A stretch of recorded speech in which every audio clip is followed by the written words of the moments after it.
You're listening to Stories to Create with your host, Cornell Bunting. Author, motivational speaker, and founder of ES Each Episode. Cornell sits down with inspiring voices to uncover the stories that shape who we are and who we're becoming. Get ready to listen, learn, and be inspired. The show starts now. Yes. Welcome to another episode of Stories to Create podcast right here at Yes Club. I'm your host, Cornell Bunting. Today, I'm telling you people, we've been waiting, and he's so busy, we haven't got him in the studio. But when I tell you people, a chef that some would say and self-made, we don't want to put the million on it yet because we don't want him to say we hampered him up too much. But he's doing so much, people, a philanthropist, an entrepreneur that have figured it out, that have came out, some would say confinement, and came back into the world and made major moves, people. Moves where people that have been in confinement, jail, prison, whatever you want to name it, came out and didn't figure it out. He came out, figured it out, used his hands, and did some serious damage, people.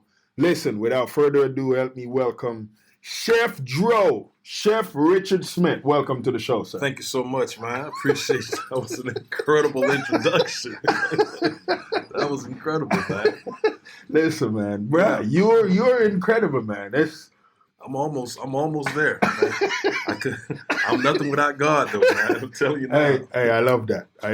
We got to drop the big man in there. Yeah. If we gonna keep it a buck, we got to drop the big man in there. Wouldn't be here without him. Man, listen. So what we want to do with our guests, man? We want to take our guests back to the early years before Chef Dro, before the big man Richard Smith that people know. Yeah. Take us back to the gangster.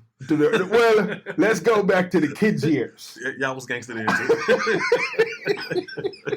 too. My first time getting arrested, man, I was 11 years old. What? I was 11 years old. Wow. My first time getting arrested. Oh man. I was just a knucklehead, man. Oh man. My mother raised me right. My mother and my father. Yeah. They raised me right. I just went against, what they wanted, from us.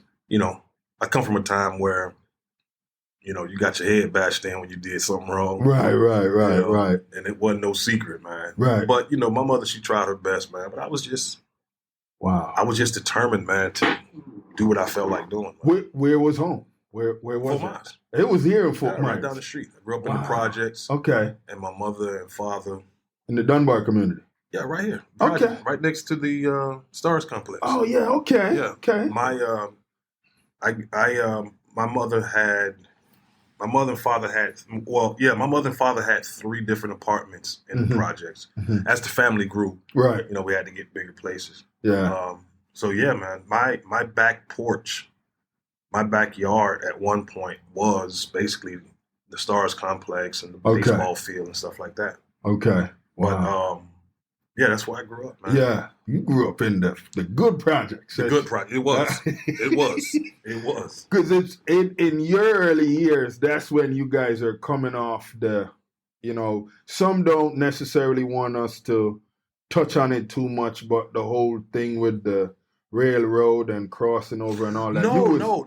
You was already done with that. Yeah, that was done with. I'm the first generation, or our generation, the kids born in the 70s, right? At least here, right? First generation of getting on a bus and going to a white school, and there was never I'd never experienced any type of hate or racism, at Orangewood, at Fort Myers Middle, Riverdale, Fort Myers High. I've never experienced that. That's beautiful. But I've always went to school with white kids and everything. Yeah. Wow. And my parents bought a house in 1989. Yeah. And that was the first time I've ever had white neighbors. Okay. And it wasn't even strange. It was just like, I know I'm in a better part of town. Right. And I know this is where white people stay at. Yeah. So I had white neighbors, man. And they were good people, man. Yeah. Really good people. Yeah. To be totally honest with you, I got Yeah. in more trouble after my parents left the projects. Wow. Now when you were in the project. Because in the projects, it's a village. Right. Right. You do something wrong and one of those, older ladies or gentlemen sees you. They're gonna reprimand you. They're gonna reprimand you, then they're gonna tell your parents, and then your parents gonna Oh reprimand you. man, they got double whammy. Yeah, so you literally to get away with anything in the projects, you had to be cunning. You had to be smooth. Yeah. Man, because all the eyes were Right. watching, man. Yeah. They was watching, man. Oh man.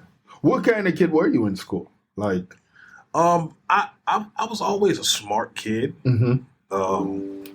Just a lazy kid. Yeah. Yeah.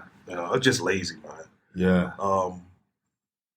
You didn't care to do much with like sports, none of that stuff. Not even that, man. I didn't even want to do that. Wow. You know what? I don't know why. Yeah. I just didn't want to be told what to do. Okay. I was just real rebellious. Yeah. Hanging out. Yeah, man. Oh man. That was a time there was a time in middle school. Yeah. I think I probably missed about a month of school. A whole month. A whole month. Because I could either walk to school from the projects to Fort Myers Middle or catch the bus. So seeing us walk to school was not a big deal. Right. Some of us did that. Right. I would walk right past school, go to the mall. They used to have a little arcade stuff in there. Oh, you go play the games? I used to go bowling, the little bowling alley over there by the mall. Okay. I used to do all that, man. Man. I was out of my mind. You are out of control. I was out of my mind, man. And back then, your parents didn't know nothing. Right. Wow. Parents didn't know nothing back then. Man, imagine you going to school and you just made an executive decision and pass school and say, you know what, school ain't happening. That was every day. Wow. For like a month. It's like, I ain't going here, man. So when did you settle down for school? Like, was it middle school or high school? I never did. I never did. Listen. Yeah. I made straight F's through middle school with the exception of one semester, and it was my 8th grade semester. Yeah. I said, for whatever reason, I said, I'm going to go ahead and try. Yeah. And I tried, halfway tried, and I wound up with all C's. Wow. And and after that, I was like, man, that was too much energy. I was like, hey, it's too much. That took too much to do all that. It's too much. And here's a crazy story. Yeah. I made straight F's through middle school with the exception of that one semester. Yeah. My parents bought a house in 1989. Mm-hmm. This was supposed to be my freshman year in high school. Right. So we're completely out of this school area. Right. We go from the projects to East Fort Myers. Okay. Okay. We stayed right off of Palm Beach Boulevard. Back then, now it's a lot of Mexicans and stuff live there now. Right. But back then it was a lower middle class white community. Okay. Sprinkled in some black folks. Yeah. Yeah. And so I'm totally away from anything over here on this side of Fort Myers. Right. And they said that they found out that I wasn't coming back to Fort Myers Middle. Okay. And they say, hey, you didn't pass. You got to go back to 8th grade. What? Oh. I made F's throughout the whole. Right, yeah. Now this year, when they know I'm not coming back, I was that much of a hellraiser. Oh wow! So this year, when they find out I'm not coming back, and I moved out, you got to stay back now. You got to stay back. Wow. Here's the thing. Yeah. Where James Stevenson is. Right. That used to be called. It was a middle school. Mm-hmm. Can't remember the name of it. Can't remember the name of it at the time. But it was a middle school. Yeah. And it was literally a 5-minute walk from where my parents bought a house at. Right. They contacted these people saying, hey, these are the new kids coming. Yeah. And they had my name on it. Okay. The assistant principal of that school saw my name and called my mother. No. And she was a female. Yeah. She said, hi, I'm Mrs. So-and-so. I'm the assistant principal here at, the middle school. She said, I saw your son, Richard Smith, was held back, and he's going to have to repeat the 8th grade. Oh, man. I had your son in the 6th grade, and I can tell you this, he ain't coming here.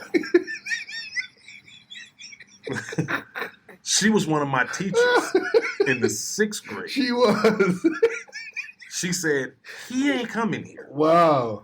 So my suggestion is, we're going to work out a deal here. Yeah. Send him to summer school. Now, this ain't my first time going to summer school. Right. And I always did great in summer school. Yeah. I don't know, maybe because it was like a half a day. Right. It wasn't really formal or something, but I always did great in summer. I made A's in summer school. Yeah, yeah. And she was like, here's the deal. Yeah. You send him to summer school, and he ain't even really got a pass. He can't come here. He can't come here. Wow. And my mother hung that phone up. Yeah. And let me tell you something. When my mother gets disgusted, man, she can be very abrasive with her words. Yeah, yeah. She's like, I can't believe this. That's a damn shame. These people don't even want you in their school. Oh, it's man. crazy, man. Yeah. I was just that, and I never settled down. By the time I was in high school, I went through my first year. I went through Riverdale. Yeah. And whatever. I don't even remember. That next year, I got kicked out. I got kicked out of high school my 10th grade year. Okay. Kicked out of high school and then something to ALC. Okay. I'm beating people up in school and just So ALC, that's an alternative learning center. They used to be in portables. Okay. Back in the days. Yeah. This was 80, 89, 90. Yeah. And so by the time, I didn't even finish the 10th grade. Right. I was, arrested and hauled off. And stay with us. We'll be right back.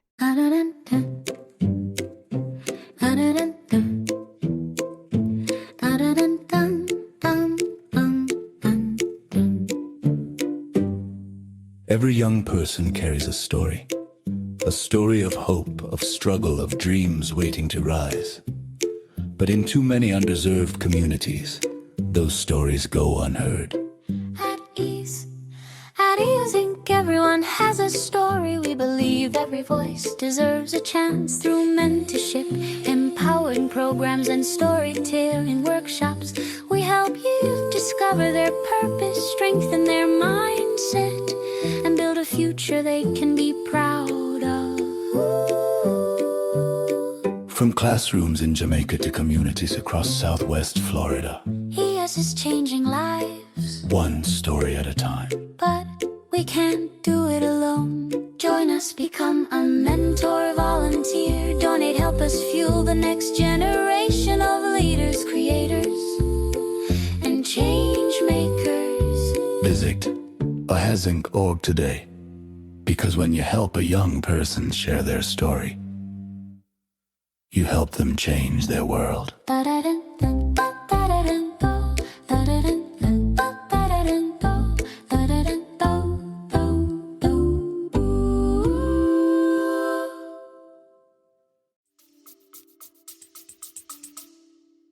Wow. So 10th grade was the first time you got in trouble? not the first time, no. Remember I said I got arrested at 11 years old. At 11 years old, that's so from right. 11 to 16. Yeah. I had probably been in the juvenile detention center probably 6 or 7 times. Man. I don't know, man. Probably more than that. Wow. You was making your mom really upset, huh? Yeah, man. It was, and, you know, I don't know, man. It was just, it just seemed natural to me at the time. Yeah, you were just, it just you were seemed hanging natural, out. man. And Yeah. my mother, she's a college graduate. You know, Yeah. worked with the state all those years. My pop's hard worker. Yeah. You know, he was a dad's dad. You know, he was. Yeah. You know, he wasn't like the dad that I am. Like, I take my kids to football games, throw the ball. My dad wasn't doing none of that. I did none of that. I work, Yeah. and that's it. That's it. That's it. Go out and have some fun on Fridays and Saturdays. Yeah. You know, my dad drank, gambled, smoked cigarettes, had other women on the side and other babies on the side. He was that type of guy. He was that dude. Yeah, Wow. he was that type of guy. Wow. So you got in the system, so now you're like Yeah. in that pipeline system. You haven't really know what you want to do or whatever. Like No. you're in that unsure realm where you just having fun. You doing what I'm you just know. doing as the day goes by, man. When did something click and just put you in a space where you knew you needed a change? So I think my 13th year in prison, Wow. I did 16 off of 2 bids. Okay. And that second bid, it was a 10-year mandatory bid. And year 7 is when things started to kind of slow down for me. I was about 30, 29, 30 years old. Yeah. And I met this guy.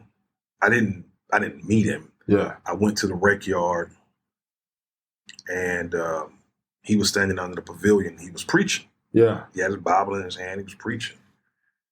And I'm just standing there watching this dude. I'm just standing at the open way of the pavilion. The pavilion on the prison yard. The pavilion is where, the rec office is. That's where the bathrooms are, and that's where they'll usually have a TV. Right. Where you can watch TV and little benches, and it's covered. Yeah. Okay. Yeah. So I'm sitting at the open of it, and he stopped preaching,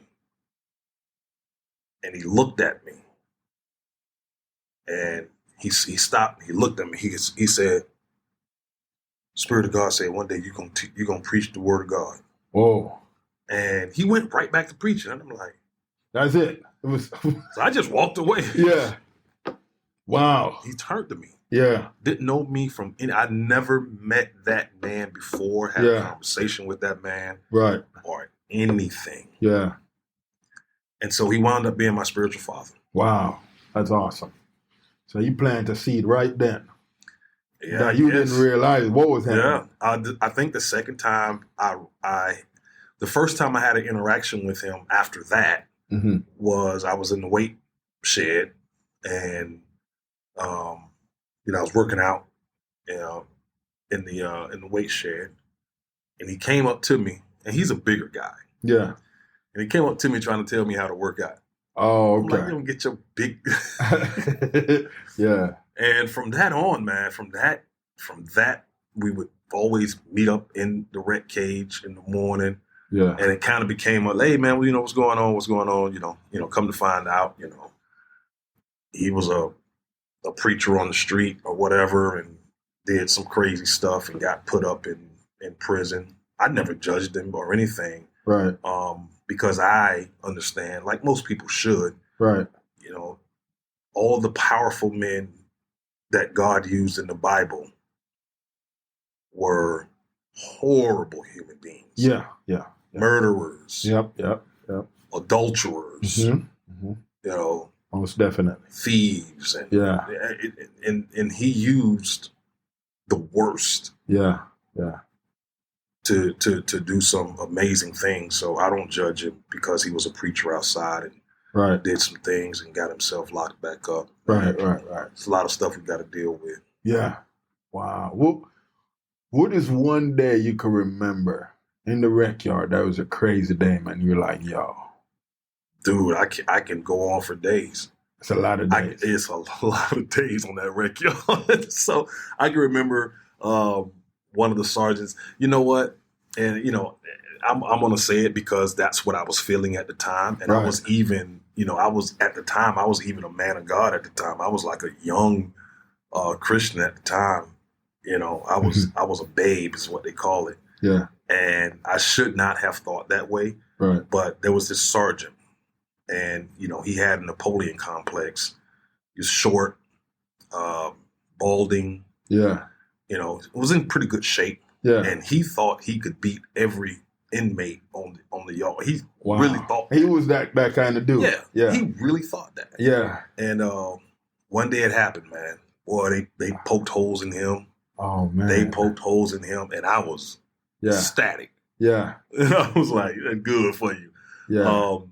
A time before that, I remember, we was on the rec yard and it just got uncomfortably silent.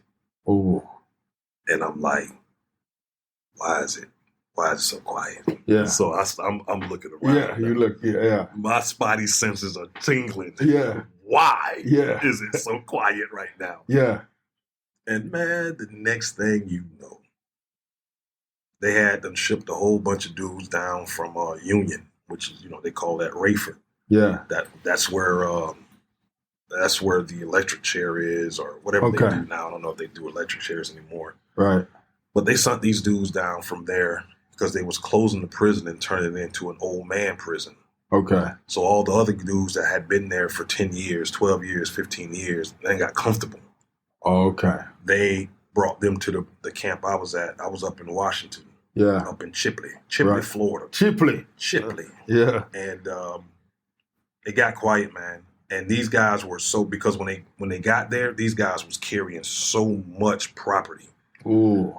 And those guys were stripped of everything. A lot of those guys just walked out with like little bags like this of property, man. And man, they took everything from them guys. And these were convicts. These dudes were solid convicts. These dudes were, man, they got hold of them people, man. And I can remember seeing Sergeant Steele. I still know his name. Good guy. Yeah. Good guy, man. Just because you're a correction officer don't make, you ain't got to be nasty. There are a lot of nasty ones. Yeah. And his name's Sergeant Steele. And he was trying to clear the yard because all the mayhem done went off. And this dude was running. Yeah. And he had the bat. The aluminum bat. Yeah. And the officers were screaming at him, Sergeant Steele, turn around. They're on their walkie-talkies. Oh, yeah. Sergeant Steele, watch out. Oh, man. And he's running and he's swinging that bat. And, man, that dude got up on it. He was a little old dude. He was one of them, he was a homosexual guy. Yeah. Little old guy, man. Skinny and little as all outdoors. And, man, as soon as he turned around, Steele. that bat, bow. Oh. Right in his head. He had to get a steel plate placed in the front of his head, man. Wow. They was making inmates carry officers off the field on them, the MASH carts like they used to do in the war, put them on them stretchers. And one person get behind it. Right. And they asked me to do that. Oh, man. That's what I'm not finna do. Yeah. I'm not doing that. They ain't doing that. And they got rid of me. Oh, man. They got rid of a lot of people after that. Yeah. They got rid of me. I'm like, I'm not carrying one of you. Yeah. I don't care if and this is my mentality at the time. Yeah. I don't care if you die. Yeah. I'm not carrying one of y'all to the infirmary. Right. I ain't doing that. Yeah. So they got mad, man. They shipped a whole bunch of us from out of there, man. And I landed up at freaking Century, which is up in Escambia County. Okay. Over by Pensacola. Okay. Up in the coal area. Basically. Well, it was cold in Chipley. Yeah. Yeah. But then they shipped me to, that was basically southern Alabama, man. That was the worst place, one of the worst places I've ever been to. Right. So you spent another 2-3 years over there? And No, I got out of Century. Okay, that's when you were done. Listen. I got out of Century. I wasn't staying there. Okay. I had a roommate from Miami. He was cool. Yeah. And I say, I'm going to fake like I'm hanging myself. Oh no. And my roommate say, don't do it. He said, because they had a Haitian psychiatrist there. Right. His name was Dr. Zuzu. Dr. Zuzu. Dr. Okay. Zuzu. Yeah. And he was a specialist at not allowing people to play the crazy card to get away from Century. Oh wow. That's how many times people try to play the crazy card. Oh man. To get away from Century. So that's how bad it is up there. He was good then. You know what made Century so bad? Yeah. It was the abuse, but it was all black people that was doing it. Oh man. It was all black people. That's crazy. All black people. Wow. It was like being in prison in Atlanta.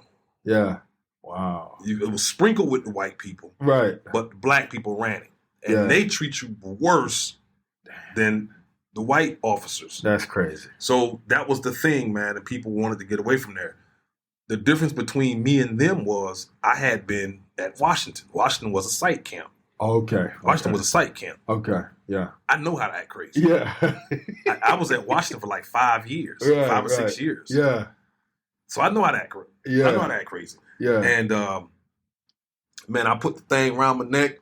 My room was upstairs. Yeah. So it was banging on the door. Hey, you trying to hang yourself? Yeah. I got the thing around, but it was so funny. Yeah. Man, don't you know, man, the people came in there, and instead of, which I don't need no saving, I'm just pretending to hang myself. Right. You know, people sprayed me with mace instead of helping me.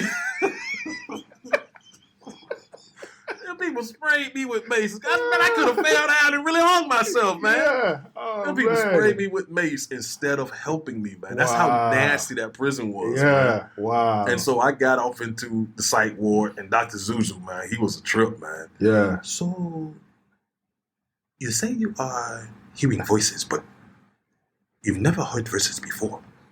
Why is this now? And I'm like, he got my chart in his hand. Yeah. You never take no medication. Nothing. Yeah. Tell me why now. Yeah. I don't want to talk. So what I did was they had me in a little psych cell. I went on a hunger strike. Okay.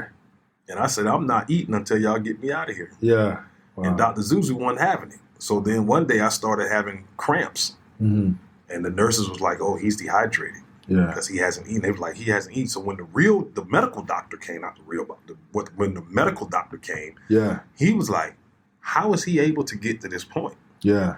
Dr. Zuzu said, Oh, man. he took the power from Zuzu and said, don't come back over here no more. Wow. So he said, and this is the white doctor, white medical doctor. Yeah. He comes over and says, hey, man, you ain't got to worry about dealing with Zuzu.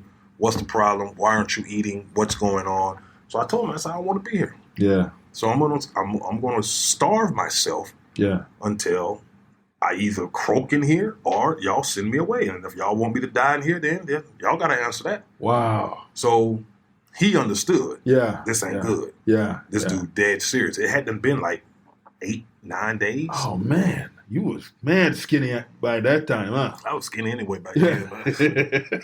So I got the hiccup out of there, man. He made me a promise. Yeah. He got me out of there. Man, he took me right out the skillet and put me right in the fire, man. I wound up at Butler. I wound up at Lake Butler, man. And that psych cell, they kept me in that psych cell for like a month, man. Mm-hmm. It was horrible. It Wow. was. And then when they let me out, they put me on K-Wing. Yeah. And K-Wing was the old confinement where dudes used to get their teeth knocked out and killed. Yeah. And so they had me, I'm in open population, but they put me in K-Wing. K-Wing ain't got no TVs. They ain't even let us shower nothing but 3 times a week. Wow. We open population. Yeah. And Wow. them people up there something else, man. That's crazy, bro. You went through it, man. Yeah, man. You went through it. I got a lot of stuff. What did you do the first day you finally got out of prison? You done with prison. You free now. This is it. I went to visit my first day. I called my former girlfriend because I had to get it in. Yeah. And I went over to her house. Okay. And then a couple of days later, I went over to Palm Beach. I met a dude when I was in South Bay. Yeah. I met a dude from Palm Beach. His brothers owned a window and door and a cabinetry company. Okay. And he was going to go and, run the company with them. And he told me I had a job. Beautiful. So I moved to Jupiter. Okay. And I stayed with him. Yeah. We had a 2-bedroom, 1-bathroom duplex. Yeah. And I started working for his brother's companies and stuff like that. And it was decent, man. I was basically on my own, trying to figure everything out on my own. Right. I had a partner that I rode with. Yeah. We called him Mike Jones. Yeah. But good dude. This dude actually took me to the flea market on 45th. Yeah. And bought me some clothes. Beautiful. You know? Okay. And that lasted for like, 2 months. Yeah. And then I pushed it back home. Then I started staying with my brother. Okay. And my brother, man, I was going through it, man. I couldn't find a good job over here. Everybody was turning me down. Right. And he told me, my brother was like, listen, you don't got to pay me nothing. Yeah. Get a job, get a car. He says, once you get a car, then you can start paying me rent. Okay. Okay. And man, it was hard, boy.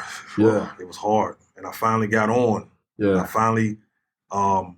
I was at the work center over here, and then I saw a guy, he had a chef jacket on and a hat. And he said, you here for me? Yeah. I said, yeah, here for you. Everybody had them turn me down. Yeah. Everybody. Yeah. And he introduced himself, and, he said he was the executive chef of Ruth's Chris Steakhouse. Okay. I didn't know what the hell a Ruth's Chris Steakhouse was. Right. But he looked real fancy with the little chef jacket and everything on. Yeah.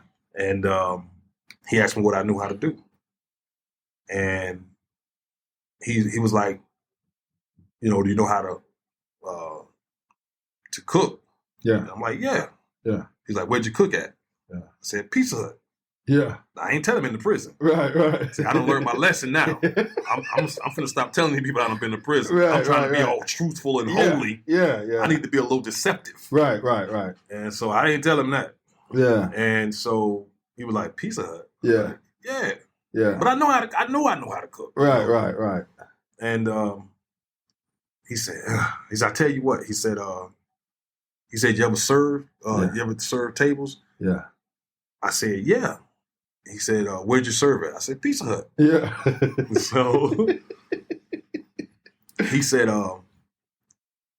he's looking at his paper. He said, man, I don't even have no openings for a server. Right. He says, I got openings for an essay.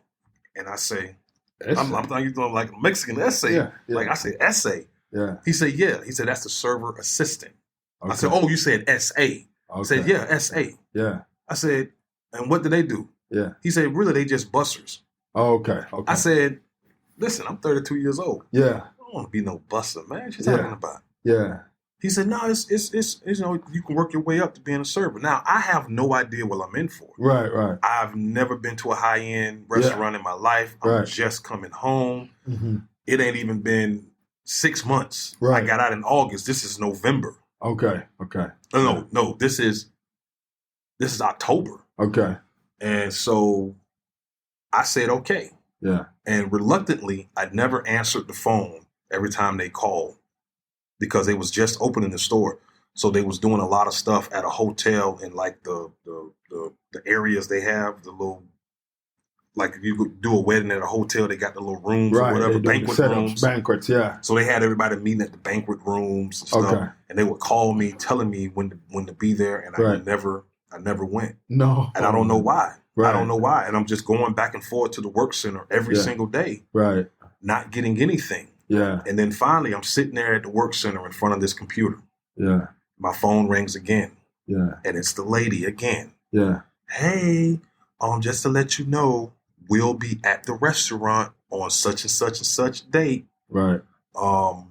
We're all done at the hotel, so we'll be meeting at the restaurant and, going over training, getting everything ready for training. Right. And it hit me. And I said, man, what am I doing? Yeah.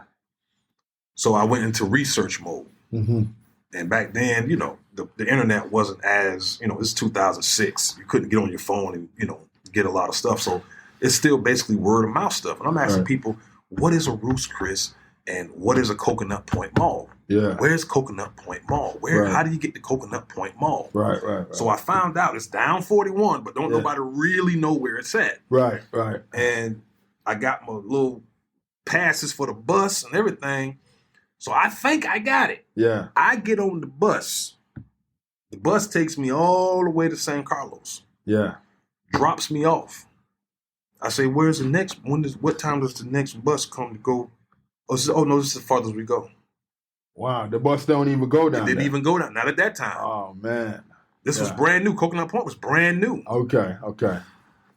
I had to walk Wow. from San Carlos Park Yeah. all the way to Coconut Point Mall. Oh, man. That's a good stretch right there. It was hot, man. Oh, man. And it took me a minute to get there. Yeah. But when I got there, I'd never seen anything so beautiful Yeah. and so immaculate. Yeah. And I fell in love. That's beautiful. I fell in love with this Yeah. place, man. Yeah. And so the next day I came home that night. I walked halfway home, Yeah. and the girl I was messing with at the time, she came and picked me up halfway. And I went to my boy. I said, man, I need a whip. Yeah. So he said, I got a whip in storage. So he went to storage and got the whip. I drove the whip to the bus stop, got on the bus, put the whip on the front of the bus. When the bus dropped me off at San Carlos, got on the whip, You right down there. whipped it Wow. down there. Yeah. Then yeah. I met a Haitian lady and her daughter, and she befriended me. She lived right around the corner from my brother. Yeah. And she said, you need a ride? We can, we'll come pick you up and, Yeah. drop you off. Yeah. And that was within 6 months Yeah. of being an essay, I was a full-blown server. Beautiful. And I'm not even a year out Yeah. of prison yet. Right. And I'm making all this money as a server Good. for Roos Chris. Yeah. And this is '07. Yeah. I was making in season, I was making about anywhere from $1,100 to $1,500 a week. That's beautiful. That's beautiful. And $600 to $700 a week in the off season. Yeah. And I brought a house, Yeah. 2 cars Yeah. within 3 years. That's amazing. That's amazing, man. So you kind of back in society now. You're Yeah. functioning. You've Yeah. figured out a few things. Yeah. Things is going. Server is doing what it's doing. Yeah. But you're like, okay, that's something bigger going on here. No, actually, it wasn't that, man. Mhm. Actually, everything was going great, and then the recession hit. The recession hit. Recession hit, man.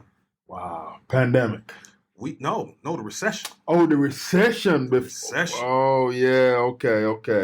When that hit, Yeah. that devastated me. Yeah. I got a new house. Yeah. I got 2 new kids. Mm-hmm. My 2 boys are 30 days apart. Wow. I got 2 cars in the garage. Yeah. You go to work. We work for Roos Chris, so they offered us stocks. Okay. And at the time, they were $24, $25, $26 a share. Mm-hmm. You go to work, and those are down to $3 and $4 a share. Wow. Yeah. The whole home office Yeah. was decimated to about 4 people. Man. They all was given serving packages and everything. So I Right. lost my house, Yeah. and we had to move. Right. And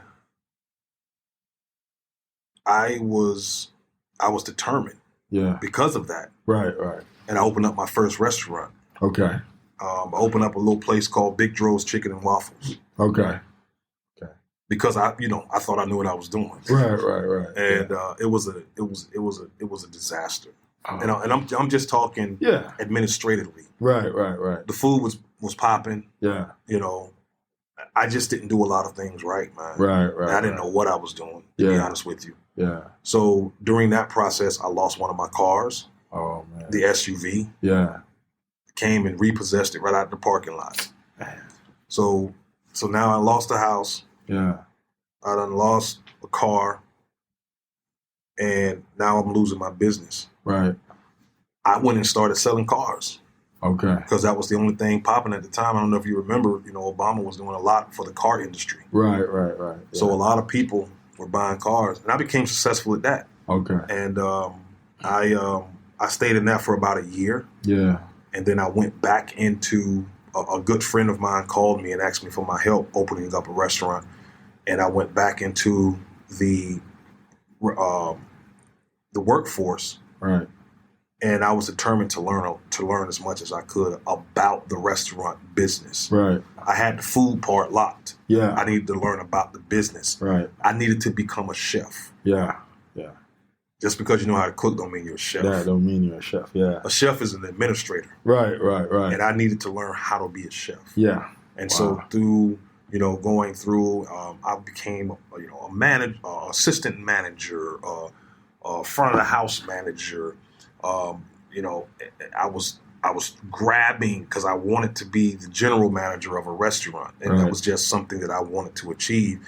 And it finally broke through for me, man. I became a general manager, and I managed quite a few restaurants. Beautiful. But in the process, I learned a lot about the business. That's beautiful. And I had a lot of chefs that worked with me that I learned from as well. Sometimes I would come into work and just get on the line. Yeah. Learn how to do this. Yeah. He would, some of the chefs would let me order the stuff for them. That's how I learned how to do ordering. We would come in as the general manager. You're responsible for all of the inventory. So now it's me, the chef, doing the inventory. Yeah. Me and the front of the house manager doing the bar inventory. So you're learning a lot. Right. I didn't have to go to school to do that. I did it right there at the ground the ground level. Yeah. Learning, my cost. Learning, waste, labor, inventory, ordering. All of this stuff is what cultivates you into being what is known as a chef. Right. I like that. So you have now structured a chef drawer that you didn't know was structured. Yeah. What kicked you to where you stepped into that, where you like, Chef Dro is gonna do his own thing? What happened? So after a while, I left management and went back into serving. Management was just it was a headache. Yeah. So I went back into serving, and I was very successful. Yeah. I was working on the island. Very successful. Captain or Sanibel? Sanibel. Okay. Very successful as a server. Yeah. I ran the place. Yeah. And got a phone call. Somebody said they wanted me to help them reopen their restaurant, and I would be a 50-50 partner. Okay. But my investment was the sweat equity. Okay. Money can only get you so far. You got to know how to do something. You got to know how to do something. Sweat equity is way more valuable than money. Oh, definitely. Definitely. Because if the money run out, then what? Right. Yeah. So we met. Yeah. And, everything was explained. I took over, and I became what's known as a managing partner. Right. And I literally brought this place back to life. That's beautiful. Did it. Yeah. I mean, amazing. Yeah. And me and this guy just had two different understandings of how a restaurant should be ran. Now, I done got all my schoolwork in by going back into the business and learning how a restaurant should run. Right. So I had this place popping. Yeah. And it was getting to the point, he would come in, and my employees we had two restaurants. Right. His employees was his employees, my employees were my employees. He would come in and start telling them how to do stuff differently. Okay. But they don't have loyalty to you. Right. They have loyalty to me. Right. So they would who is this dude telling me to do this or do that or do this? Right. So we had some bickering going forth. Okay. Yeah. And finally I said, look, man, I don't know if I don't even want to do this anymore. Yeah. So he was like, hey, man, look, let's just stay on until stay on until St. Patrick's Day. Right. Because this restaurant was an Irish restaurant. Okay. So I had to learn a lot about Irish cuisine. Right, right. So the day came. This dude comes in the morning. Mm-hmm. He asked me, hey, now I've marketed this. Everybody sees the menu, the prices, free entry, free parking, all of this stuff. Mm-hmm. It's marketed out. He comes in, he says, we're not doing free parking, we're not doing free entry. Change the numbers on the menu, the prices, and this is what we're doing. And that was the last straw. Oh, wow. because now you're making me look stupid. Yeah, yeah. So that was the day I left. Yeah. I took my cut of the money that was promised to me. Right. And I parted ways. Yeah. And depression was on me bad. Like, oh man. I felt like a loser. I felt like a failure. Yeah. There's a lot of crap at home that wasn't going well at all. Right. Wasn't going well at all. Yeah. So I was really in a really dark place. Yeah. And my spiritual mother, Cheryl Glover, introduced me to who I now call my culinary father. Yeah. And he has an organization called Chef Culture, and it was in the beginning stages. Yeah. So she gave him my number, me his number, and we connected. He was doing some stuff at the church at the time, and he invited me to come in. He actually wanted me to take it over. Through, and his name is Chef Chad. Yeah. Through that, he also had me going around to different Winn-Dixies on Saturdays in Florida, doing live chef demos. Beautiful. Really uplifted me. Yeah. You know, this was something I look forward to. Yeah. So now I'm back in the workforce. I'm working as a server. Yeah. Again, I'm doing this on the weekends. Right. Some people are calling me to do events for them. Right. So I'm just like, you know, I'm being like a little handyman in food. So by then, Chef Joe is created. Well, it got to a point where I said, I need to make this into a business. I'm tired of doing this. And what happened was I met a guy at a Winn-Dixie, and he kept walking by my thing. And so he finally said, you know, he asked me, who do I work for? Whatever. I said, no, I don't work for Winn-Dixie. I work for myself. He asked me for my I-10 number. Right. I don't have one. Right. I ain't got nothing. Yeah. And that made me feel embarrassed. Yeah. Because he wanted me to be able to pair food with his wines, which is something I'm very familiar with. Right. And it just made me feel bad. Yeah. So I said, man, I got to do this. I got to do this. I got to do this. I got to do this. But I was really busy. Right. And I never got anything started. Wow. And then out of the blue, here comes a pandemic. Yeah. It was the saving grace of the pandemic. Yeah. Because it allowed me to sit down, start my business, get everything together, create a website, learn how to edit videos, start a YouTube channel. Yeah. So it was a lot of different things. Those 3 or 4 months that the pandemic started was a saving grace and was basically the inception of Yes Chef Creates. Beautiful. Wow. That unfolded, and then you just... From that point, listen, I think from the moment I started, and this was around March of 2020, I worked so hard, so diligently to create something. And my mindset was, by the time everything opens up, this is going to be in a great place. Yeah. And I did my first event October 2020. And I rented out a house with the help of my sister, Stanya. We got a house in Cape Coral with a pool. We set up tables and we prepared I think it was a 5-course meal. Wow. The limit, because it was my first time doing it, the limit was going to be like 25 people. Right.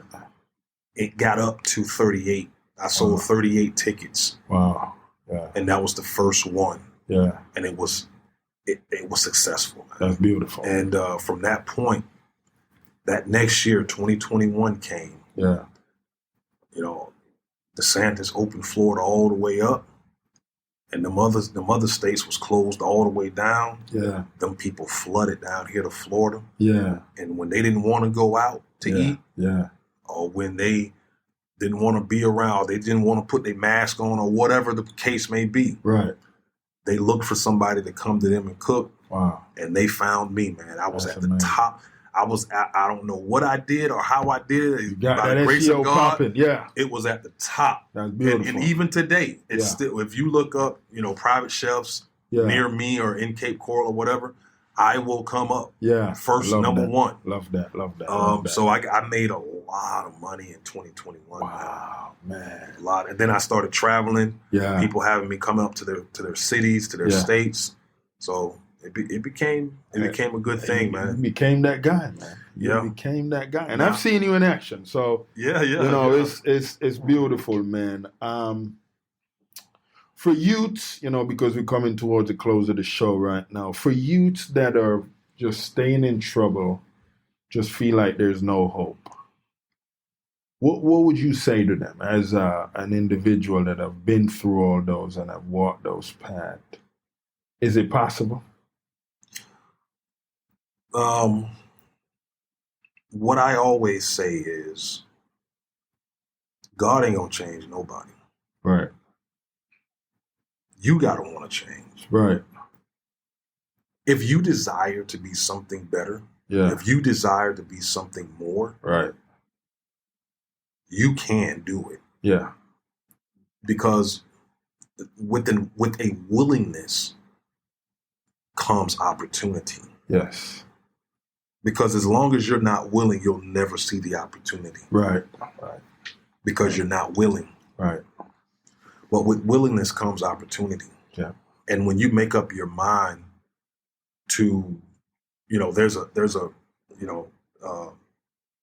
blessed are those that do thirst after righteousness. There has to be a thirst. Yeah.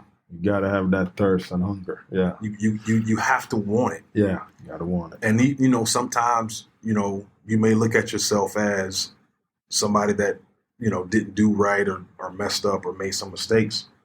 That's fine too. But you have to always know that there is a way to get you out of your situation. Right, right. If you have a willingness to do it. Mm-hmm. And listen, this is all, I did a lot of lying to get myself in my position. Yeah. Sometimes you got to fake it till you make it. Yeah. As long as you know what you're doing. Yeah. You fake it till you make it, man. You're gonna get somewhere. There's no way I was supposed to be in charge of these international type restaurants. Right. I worked for a company. They got restaurants in Saudi Arabia and Ireland and all these other places, man. Wow. Yeah. I wasn't supposed to be in charge of these people's stuff, man. Right. An opening manager for Dunkin' Donuts. Yeah. These places are every doggone where. I got a whole franchise depending on me to open up all of their new restaurants. That's awesome. Wow. But there's a willingness. Yeah. There's a way. I love that. Yeah. How can people find Chef Dro? Oh, everything is Yes Chef Creates. Everything. Yes Chef Creates. Yeah, everything. That is that's YouTube, TikTok. I've been doing a lot of live TikToks and YouTubes lately. My thing is, because I get upset, and it's probably me hating. Right. I see these guys with way more viewers than me. Right. And way more bigger numbers than me. Yeah. And I get jealous and go to hating on them. Yeah. Because I can look at stuff and be like, oh yeah, that's a camera trick. Yeah. Oh, that's editing. Yeah. That ain't hot. That can't taste good. Right. See, I can see it. Yeah. Because I cook in my head too. Right. If I want to cook something, it starts up here. Right. I don't know how it'll taste. Yeah. But it starts up here. Yeah. And it develops as I'm cooking. Right. So I can look at a video and be like, nah, that ain't how that came out. Right. And listen. Yeah. I've seen a lot of different videos, and I've replicated them down to a T, and I'm like, yeah, that ain't.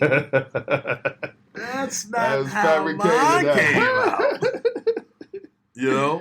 And so I go to hating on them, and I'm like, y'all, your favorite chef that be on YouTube, you don't never see them cooking live. Yeah. And so I'll take a lot of videos. I have about 300 videos on my YouTube channel. That's beautiful. And I'll take one of the videos and I'll cook it live. Yeah. On TikTok. Yeah. And on YouTube. I'll cook it live. Wow. That's awesome. Because I don't need editing and camera tricks. Right. Yeah. That's beautiful, man. Listen. You took us on a journey, man. You took us on a journey, another journey, man. The stories were beautiful, man. And I know this definitely are going to reach some of my audience in a way that they're going to have questions. And hey, If we got to bring him back on the show, we gonna bring him back on the show. I'm just letting you guys know right now. This was beautiful. Yeah, and there is another part of it. You know, we're not even talking about, you know, visiting prisons and feeding the homeless. Look at that right there. Baptizing folks in the heart of Liberty City. Oh my goodness! Listen, we giving you guys. This is a cliffhanger right here. This is a cliffhanger show. We got to bring you back. We got to bring you back to touch on the other part, the humanitarian right here, the man that's doing it out there and giving back and helping. Again, people, I'm telling you, I've seen this man in action and real deal. So really go out, check out Yes Chef Creates. Yep. All platforms. Even that's the website as well. That's beautiful, man. Listen, man, Chef Joe, man, it was great having you on the show. Man, anytime, my brother.